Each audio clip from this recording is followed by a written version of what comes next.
Oyez, oyez, braves gens de tout temps, l'histoire était parsemée d'une multitude d'expressions fruitières et légumières que vous employez encore aujourd'hui, mais sans vraiment connaître leur origine ou leur véritable signification. Eh bien, je vais me faire un plaisir de vous les expliquer. Allez, c'est parti!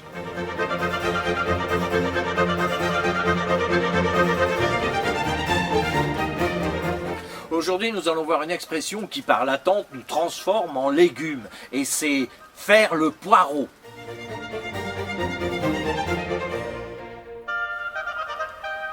De nos jours, vous utilisez cette expression pour dire que vous ou quelqu'un est debout à attendre une personne indéfiniment.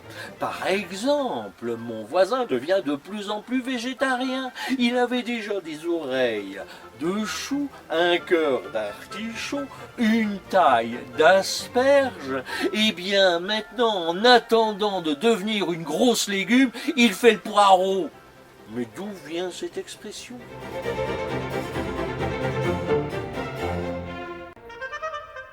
Cette expression nous vient du 19e siècle et elle tire son origine du domaine agricole. En raison de sa forme allongée, ce légume doit être bien enraciné dans la terre pour pouvoir pousser convenablement à la verticale durant tout l'hiver. C'est en s'inspirant de cette image que les jardiniers de l'époque ont utilisé l'expression « faire le poireau » pour parler de quelqu'un d'immobile. Cette expression s'est popularisée notamment pour parler des soldats chargés de garder un bâtiment. Avec le temps, le verbe poireauter a fini par voir le jour. Voilà d'où vient cette expression.